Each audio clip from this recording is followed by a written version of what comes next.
Assalamualaikum warahmatullahi wabarakatuh. Salam.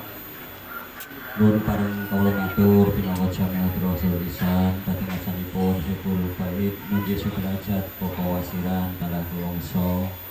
Kula sarencang Jamiatul Rasul Lisan pisan alhamdulillah sampun didhawuh saking panjenenganipun nyawiji kaliyan hajatipun ing pahargyan pasrah lamaran temanten ing siang punika.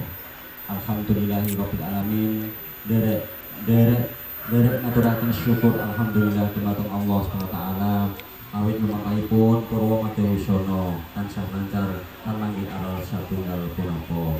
Mugi-mugi kanthi wasilah wasan sholawat hajatipun tansah dipun paringi Gusti Allah pinukan saking Gusti Allah khususipun pinanganten sarimbit anggenipun lumebet wonten ing budaya enggal tansah pinaringan ridho berkahipun Allah satemah sakinah mawadah warahmah ayem toto titi tentrem wekdal punika ngantos salajengipun ingkang salajengipun matur kapingalih cekap minipun sami nyawiji ing hajatipun mobile saking awal ngantos paripurna punika kula saenjang pinanggih adab so prapsila ingkang boten meranani diri dhateng Bapak Wasiran talah kulongso so ngersari niki saestu nyuwun ageng pangapunten.